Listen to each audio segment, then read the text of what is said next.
Hey guys, Shawn Ziem, the host of the Webtalk Legends Podcast, where we are going to be sharing some trials and tribulations. We're going to talk about strategies, some tips in business. We're going to talk about a variety of maybe health, personal development. A lot of times we don't even know what's going to happen because it's the conversation we would have if we were in person. So a lot of times it's just learning about the other person, asking questions. And I hope that you learn some things today. Hopefully you take some notes, a couple housekeeping things. If you're watching us live, please drop a hashtag live in the comments. If you're on the replay, hashtag replay. If you would, and if you're one that likes to engage, please drop a comment where you're watching from. And throughout the conversation, if you have a favorite emoji or agree, disagree, if you want to put a fire, the thumbs up, thumbs down, pound, what have you, whatever your favorite one, use it because the algorithm loves engagement. So that's the least you can do, right? If you have questions, drop them as well.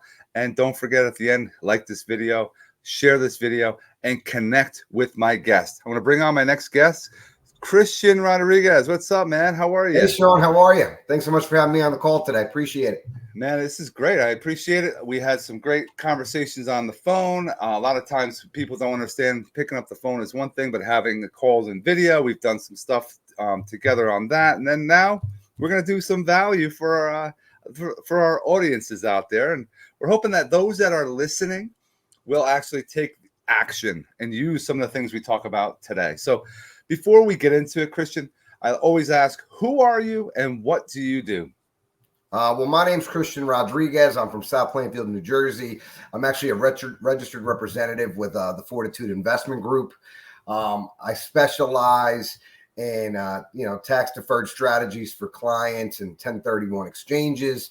My main forte is kind of tailoring portfolios to clients, investment clients in general. But our main niche is helping clients look at different ways to help them, when they sell an investment property or do anything of that nature, kind of help them. I'm not a CPA or anything of that nature, but I just work on a lot of tax strategies and a lot of wealth building strategies for our high net worth clients. Basically what I'm going to do is, help your clients figure out what they're doing, where they're going, and how do we get them there as quickly and as safely as possible. And I like how you're you're all about the education piece. And I know there's something you have to share for compliance issues or a compliance protocol. Oh, yeah, might as well go through that. So information shared today is for educational purposes only, does not constitute suitability or individual investment advice, and should not be relied upon as a tax or legal advice. Individuals should consult the appropriate professional regarding their situation. There are risks involved with investing, including but not limited to being speculative, lack of liquidity, loss of entire principal, and results or returns are not guaranteed or may be lower than anticipated. Please review all risks associated with this content within the post. I offer securities through Concorde Investment Services, LLC, member FINRA, SIPC. Fortitude Investment Group is independent of Concorde, both of whom are independent of Shawn Ziem and Webtalk Legends Podcast. Now that we got that out of the way, man, let's have a great morning. That's it, man. And a lot of people out there are like, oh, I can't do what you want me to do. I can't do a guest on your show because I have all this compliance. We follow the protocols. That's all. I just want people to understand there's things that we can do to make sure we can still have a conversation and make it legit. So I appreciate, you coming, sharing, and proving that we can do this. Christian, are you a coffee drinker? Or are you a tea drinker? Or you don't anything? Coffee all day, man. I'm Colombian by nature, so it's in my blood. Are you Dunkin' or Starbucks? I'm actually a Dunkin' guy, believe it or not. Where are you located, by the way? I'm in South Plainfield, New Jersey. It's about Central Jersey, Middlesex County. So here's the question. I had this on another episode. Is it Taylor ham or pork roll? It's pork roll. Oh shit! We got to end this now. This is now 0 for 2. Taylor ham's the brand, right? You can tell ShopRite would then have a generic brand that said Taylor ham, not pork roll. Yep. So we're clear. No, I definitely agree. It's just a joke that we have in Jersey. But yeah, coffee. I need it to get myself going as well. And it's something that if it's too much, I know you might get too jittery. I have my nice large cup in the morning, and I'm good to go. Are you a multiple throughout the day? Yeah, man, it's actually pretty bad. I probably drink one too many cups of coffee a day. I don't know. It just tastes good and it keeps me going, and what do you want? I drink a bottle of water, and I'm like, oh, let me get an iced coffee. No doubt about it. No doubt about it. Now, in your field, we have a lot of people that are small business owners that watch, entrepreneurs. There might be network marketers. There might be anyone that's in, trying to thinking about building a business. Why did you get into what you're doing now? Oh man, so I've been in financial services since I can remember, probably over 20 years. I started as an intern back in the day at Morgan Stanley, as like a cold caller back in the day. And I kind of fell in love with the idea of, wow, I can help people with their finances. I'm doing good. It's helpful. And, right out of college, I got into it. I got my Series 7 back in, I think it was November of 03, if I'm not mistaken, or 02. I can't really remember. It was a long time ago, right? So I just got into the business, and I've done a couple different facets in it. I was an advisor for a while and a banker.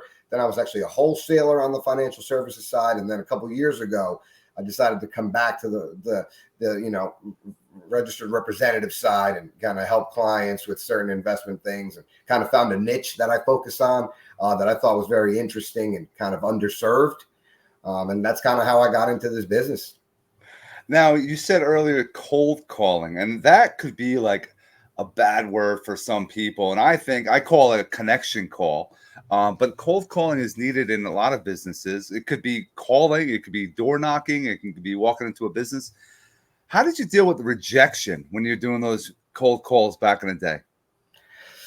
I mean, I guess it was my sales trainer back in the day. He was just kind of like, look, it's a numbers game. You're going to get the no's. So, get as many no's as you can out of the way. And then that yes will come. And it just kind of was built into my mindset. I kind of got a thicker skin from it. It's nothing personal. I mean, think about it. If somebody were to call you right now and we're on this call, you're probably going to say, hey, you're probably not going to answer. But if you were to answer, you'd be like, hey, listen, I got to go, or you'd hang up, right? If it was not of interest to you or emergency. So you have to understand that that's going to happen, and you just keep going, and you can try people again if you'd like. I mean, on my business now, I don't cold call anymore per se, right? Because it's kind of more difficult on this side, so it's more networking involved. But 20 years ago, was you had a thing called the Griffin system, and you could dial in the phone book, and that would double check that they weren't on a do not call, and you could hammer away and just pound through the phone book and just talk to people about, hey, do you invest? Do you not? Would you like to sit down and talk about what I have to offer? It was a different game. Right now, I think it's a little bit more relationship oriented, a lot more social media based. It's more of, who can I find that's a specialist that can help me in X, Y, and Z? And how do I become that person that individuals, refer their clients to help them with their, personal finances, insurance questions, whatever it may be. No, I definitely agree. And for those that are watching, if you're making calls, I think you should always leave a voicemail. A lot of people say no, I just text message. I think leaving a voicemail, you could hear the passion in someone's voice in that message you're leaving. You don't have to make it into a sales thing. It should be something short and sweet to make sure they call you back. If they don't call you back, you're just going to follow up with them or circle back with them or whatever term you want to use in the future. But it's just something that I found, either leave a message, or some of you leave a text message, but actually return calls too. I get calls. So yeah, you said it right. If on this, I'm not going to answer this. There's the call comes in, they leave a voicemail, I'll call them back. They don't leave a voicemail. And then they say, oh, I called you a couple days ago. Sorry. I only call. And if you're not in my phone, like Christian Rodriguez is in my phone. When he calls me, I pick up immediately. If I have a second or two, if not, it's going to have to go to the voicemail, but I'm going to get back to you because I know who the hell you are. I don't know who you are, you got to present yourself. So it's very important for those that are watching. Put yourself out there consistently and leave messages, I think, is a consistent thing. Do you agree or disagree? I mean, I agree. You definitely want to identify yourself. I was talking to somebody that they're like, people don't leave any voicemails anymore. There's no point, with the technology. And that might be true if you know the person. But if you don't know the person, you're calling, out of left field because you were referred to somebody, definitely want to introduce yourself. People can be busy. They could forget. They could call you back a couple of days later, right? I have some people that just call me back a few days later and say, hey, I forgot. I got busy. And, I understand. I can relate. So as long as you leave your name, your number, I think eventually they're going to call you back, and at least they'll know who you are for the second time. So then I guess technically it isn't cold anymore because now they know your name. No, definitely. And you said networking. And I know things have happened and people don't understand what networking is, and they show up to different events. Possibly there's online, there's offline stuff. Let's talk about some strategies that have been working for you for online and also offline networking opportunities. I guess the biggest thing for whatever business you're in is there's a lot of groups and associations that are specialized in whatever field that you might be in. So a big thing is to join those organizations, I believe, pay that annual membership fee. They have different events. You're going to be educated on your industry or sector that you're going into, but B, you're going to be introduced to other players in that field that may or may not do what you do, and you guys can kind of grow together. In that aspect. Also, look for your local chambers. If you're of ethnicity, see if there's a Spanish Chamber of Commerce, like for myself, or, whatever designation you are, kind of find that group and see if they exist and kind of network with those individuals. And obviously, the more that you learn from others, the better off you will be, because at the end of the day, I don't know everything. But, what I do know is I know who to find that does know the answer to the question I'm looking for. And that's big for me. You can't be afraid to say, you know what? I don't know. Simple, right? I don't know. I will get the answer for you. I don't know half the time, but I know how to get the answer, right? And people appreciate that. I'd rather know and give you an exact answer instead of like some made up thing, a generic. It's rather, I want exacts. I want to make sure you know firsthand information. So I'll go to the source, get that information, and get back to you as soon as possible. I think it's key. Yeah, people forget that it's okay to not know the answer to the question and just say, hey, let me get back to you. You don't have to answer it then. Be like, you know what? That's a really good question. Let me go double check on a few things and I'll get back to you. I'd rather have the right answer than the wrong answer, because that's, at the end of the day, that's A, might be costing me money, B, cost me time, right? So it's always just okay to say, hey, listen, let me get back to you on that. I just want to double check a few things. Or, hey, you know what? That's a long explanation. Let's chat later. And then go research it, find out from the source what the answer to that question might be. Definitely agree. Now, back in the day, a lot of people had an office. They drove to an office, they set up shop, they did their business, and they went home. Now there's people that are, have their home office. Are you one that's still going to the office? Do you do most of your work out of the home? I mean, I guess in my entrepreneurial mindset, I do have a home office that I have. Do I go to it? Not really. Very rare that I actually go to it. For the most part, I'm always usually on the road. I'm going to meet clients, or I'm working on paperwork from home, or I'm doing a seminar, I'm jumping on a call. So, sometimes you catch me at the airport doing stuff like this. It just really depends. But for the most part, I try to work out of my home, when I can, like the busy work. And then if I have a meeting or something like that, I usually go out to my clients. So with being an entrepreneur, and that word is I love that word because it just means different things to different people. You wake up every single day. You have to have a drive, a motivation, because you're working out of the home. A lot of people have to go to an office and they have a manager hawking down their backs and, work, work, work. You don't have that. What gets you motivated? What gets you inspired? What gets you driven to crush your day every single day? I mean, I've just always been a very motivated individual, right? I've always had a lot of pep in my step, as they say. My friends make fun of me because I just always have this, unlimited tank of gas. I could just go, go, go. It's all the coffee, right? I don't know if I don't know if it's coffee, because sometimes I could just go. It could be water. I'm just kind of high energy. I don't know. There's a lot of goals and objectives that I have that I want to, accomplish in life, and at the end of the day, I mean, the way I make a living is by helping educate individuals, help them put them in a better financial situation, helping them solve a problem. And I guess to me, that's what motivates me, right? Helping people accomplish their overall objectives, and knowing that I was a part of that objective completion. Yes. And with one of the niches that you're involved in, and I want you to go into as much detail as you are allowed to. I want to provide as much value as possible. A lot of people don't know what 1031 exchanges are. Can you talk anything on that front?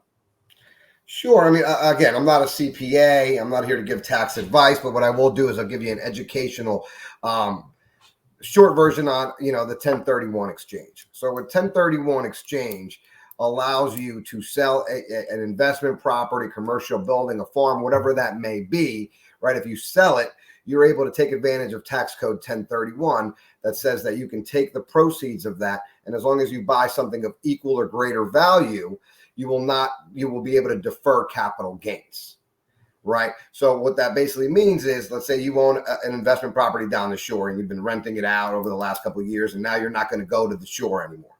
And you decide to sell that, and you bought that property for, let's just use $500,000. Right. And now 10 years later, you're going to move to the West Coast and you don't want to deal with the beach house. You're going to sell it for $1 million. Right. So now you have a property you sold for $1 million, and you probably have a large taxable gain. Right. And in your eyes, you're like, well, wow, I'm going to have to pay whatever my tax bracket is on that.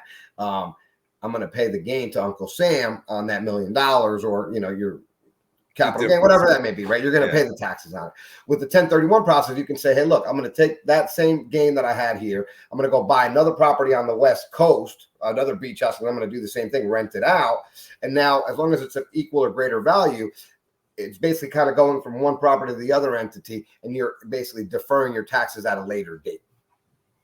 Giving you the opportunity to, A, continue to build your wealth, and C, not cut into your gains by paying taxes on those gains at this moment in time.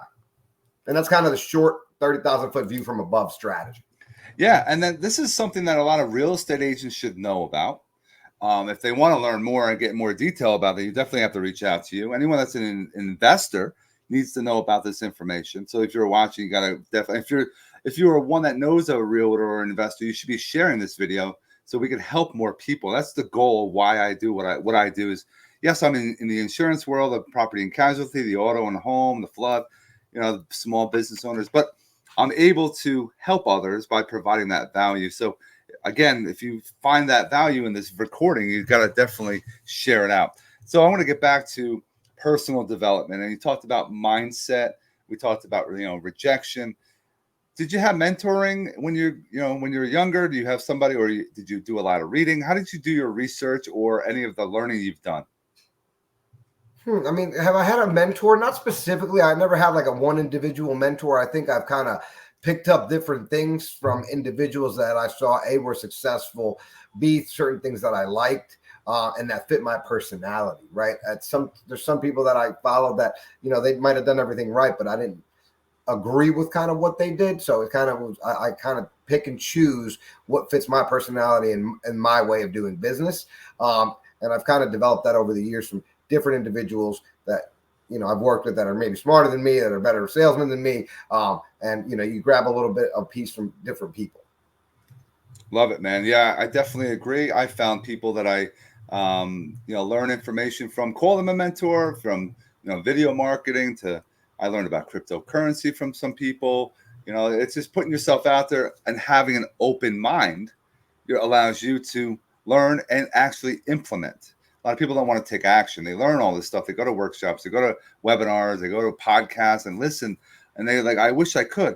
Don't wish you could. Try it and see what happens. Will you fail? Sure. You might fail. Everyone that's a success story failed a shitload of times before they had something happen. So it's going to happen. And even if you're a kid watching this, you're going to have that time. You're going to fail. And it's, we have that participation trophy. What do you think about that, man?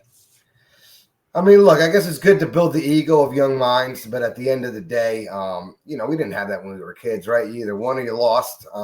It's a different generation, but whatever works at the end of the day, right? If that kind of build somebody's confidence up, and it goes, when you're young, that's fine. As you get older, I think we have to get away from that participation trophy. I think if you're a little kid, that's fair, right? They don't really know sports, but right. As you get older, that's probably not gonna fly. You know what I mean?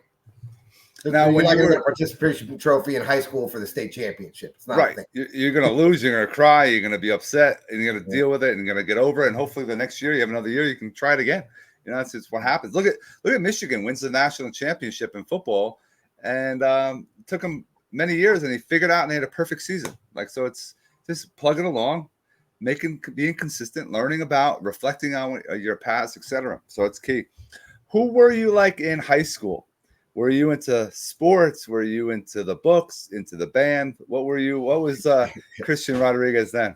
Into the band, I was never a band. I'm not musically talented. In high school, I was just a regular guy, nice kid. I played sports, a little football, basketball, and baseball.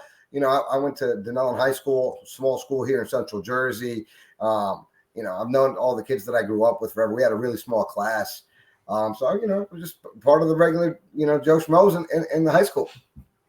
And did you feel that sports was prepared you as you got into the business world, for certain attributes? I mean, I guess I could say I learned how to take an L, Definitely learned how to take an L. That's something. It's hard, right? Competition always prepares you for the real world, and it's how you prepare for what's going to happen. It's how the work you put into things, and everything kind of starts from that basic foundation, right? If you're, let's say you work for a corporation, right? At the end of the day, you're part of a team, and there's no I in team, as they say, and you work together to accomplish a goal, to win the game, or get the contract, or to move that along. So in the corporate world, definitely, and even as an independent and working for myself, I still have a team around me, right? There's back office, there's support, there's my overall bigger team at the Fortitude Investment Group that always has my back, and I might not know something, and they're there to pick up the slack and help me, just kind of like if I messed up a play on defense or on offense, somebody was always there to pick you up and pat you on the butt type of deal. Yeah, it's definitely something to think about. Now, with being back to the entrepreneurship, how is your day set up? Are you one that is, an early riser, do certain things in the morning and then go throughout your day? Or do you, can you describe some of the, daily disciplines that you go through? I mean, I'm definitely not an early riser, but I mean, I'm more of a night owl.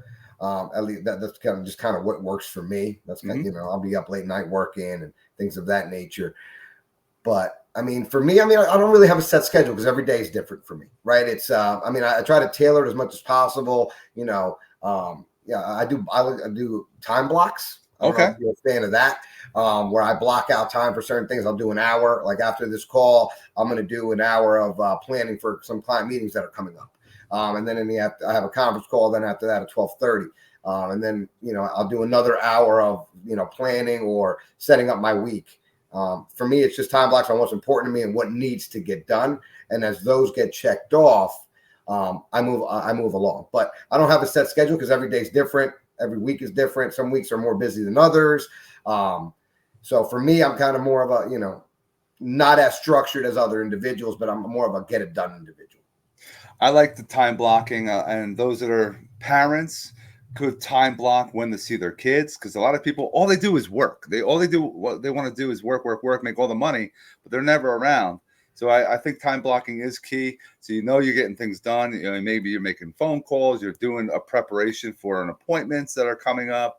There's times that you need to really focus, and I think that's key for your day. Is there any technology that you use for this time blocking? Are you a calendar guy, technology on the phone? Do you have notifications, things like that? Or is it more of... I mean, you know what? I use my phone app like religiously, right? I have my Google Calendar and I have all my calendars linked together, my work, my personal. And what I'll do is I'll just, add an appointment to it, and it'll say like today, I have to do a couple things for a client. So I had you this morning at 10. Then after that, I have my, my client preparation for an hour, conference call, and then so on. Then I have another couple client meetings later this afternoon. And it's just time blocking. But I use my calendar religiously, and it kind of sends me an alarm like, hey, you have this to do. Even like, hey, pay quarterly taxes, right? That's on there as an example. I just got that text the other day. It was like, oh, I got to get online and pay my quarterly taxes. It's like, oh, shit, that's a fun thing to do. No, it's definitely key, keeping yourself organized. Now, what does Christian Rodriguez do for fun? I know we're talking about work and business and mindset and entrepreneurship. What do you like doing outside of work that's fun to you? I mean, so for me, like I used to play a lot of sports growing up. And now I'm a lot older and things kind of hurt a little bit more when you get hurt. But my main two things that I actually do now, as I get older in age, I'm not even that old, but is I snowboard. I love snowboarding in the winter, right? My big winter sport is snowboarding. I'll go to Vermont, I'll go out west, and I'll just go down some mountains, have a good time with friends. and really enjoy being outside, being on the mountain, seeing the beauty of this country. But, think about being, 10,000 feet above sea level, 14,000 feet above sea level. Like, it's mind boggling that you're on top of this rock and that you're sliding down on a board. To me, it's fantastic, right? It's just good adrenaline, good energy. It's beautiful. I mean, it is a little cold for those who don't like the cold, but man, there's nothing better than shooting down, heavenly and going down, looking at Lake Tahoe and you're just shredding. Like, that's just pure beauty, right? I mean, it's just magnificent. And then in the spring and summer, I really enjoy golf, man. I go out there, I play some golf, and those are my two activities that I do constantly, right? I know a lot of people are in the pickleball. I might pick that up this year. I did like little mountain biking for a while in the fall there, and anything that kind of keeps me active. I'm big in that. For a while there, I kind of did a lot of those like Spartan races. A few years back, I kind of did the trifectas, but I haven't done that in a while. But maybe I'll get back into it. Maybe they'll be like, hey, let's knock off another one of these. But right now, I'm just in build mode for my business. And, right. As I was saying before, I do the 1031, but I'm not an exchange specialist, right? I'm more of an advisor or registered representative that helps individuals figure out, hey, if you don't want to go buy that property over there in California, let me show you institutional quality real estate that's available to you that I could show you how to use it, right? And that's called a Delaware statutory trust. And then there's other things out there in the marketplace that are fitting for whatever clients might need. But yeah, I mean, snowboarding and golf are my activities now at my age. No, man, that's awesome. I love golf. It's a great time. Snowboarding, skiing, I tried once, and I was on the Bunny Hill, and had some trouble. I figured it out, but it's something that I don't have enough time to do it. But I know snowboarding is it easier or harder than regular skiing? What got you into doing snowboarding? You know what? One of my good buddies from growing up, one of my best friends, like a buddy I've known forever. And when we were young, he tried to get me into it, and that was a total fail. I kept falling, hurting myself. I actually didn't pick it up for another 20 years. I think I tried it when I was like 16 or 17.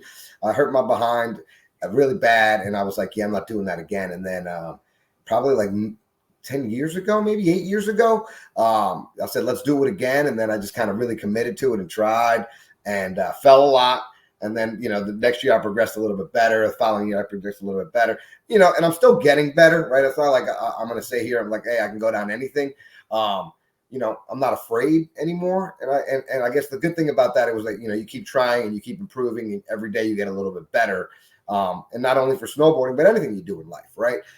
You just got to keep trying. And at some point, you'll be able to stick the landing, as they say, right? And not fall as much and not get hurt as much. And hey, you learn from it. No, I definitely, it's something that it's for some. And out of those two, we'll definitely do some golf in the future. I'm definitely down for that. And you can always ski too, or you can go snow tubing. Snow tubing. Be out in the mountain, I don't know if you ever been out west to like Denver or any of that area, but I mean, that's beautiful out there. It's or Lake Tahoe. I mean, go in the summer if you don't like the winter, but it is beautiful. No, it's definitely an experience, and all about experiences. And that's awesome. It keeps you young too. You got to do some stuff to have the adrenaline going and keep you active, and it's key. I want to end on some strategies, some tips that you use that are working for you with social media. And for those that are watching, we're on social media right now. We're giving value. We're doing some video. We're doing a podcast. How are you using social media for personal and for business? I've never, me personally, unfortunately, with the regulations and like the compliance, I haven't really used social media as much, just because everything has to kind of get approved and be done. What I do use business for is LinkedIn. I do that. I do post on LinkedIn, but like, let's say Facebook and things of that nature, I don't post on that. A, because I kind of keep my business and personal a little bit separate. And B, on LinkedIn, I think I'm hitting the target market that I'm looking for. And what we do on there is we post, a weekly newsletter, or weekly, I guess, blog post is what we call it, where, we come up with a different scenario that's going on in the marketplace in that 1031 space, or in, qualified opportunity zones, or anything that might be relevant to somebody that they might be going through right now. And we post those so that just A, keep people informed. B, you might look at it and go, oh, wow, I'm working on that, or my mom's working on that, or my aunt's working on that. Maybe I should call Christian and see if he can help guide me in the right direction. I think that's kind of the big spot where that is. And, and I use it a lot for keeping track of individuals that I meet when I network, right? Follow, do they have a LinkedIn page? Do they not? And then, continue to grow my network that way, and then follow up and try to, reach out to them on the side. Hey, are you available for a cup of coffee? My big thing is let's grab coffee.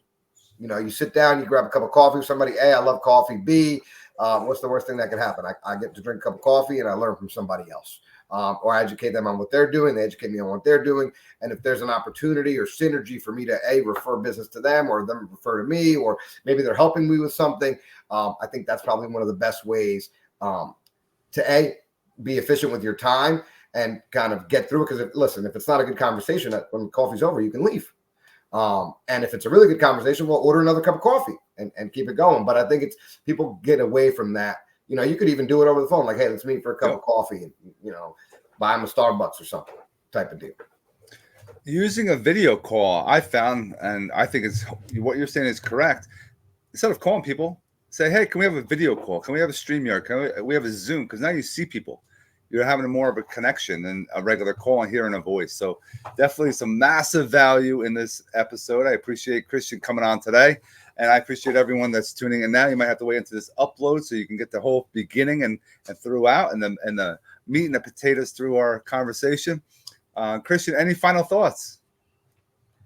No, I mean, again, Christian Rodriguez, Fortitude Investment Group, right? I'm a registered representative. I'm here to kind of, help clients kind of navigate through this wild world of the financial markets.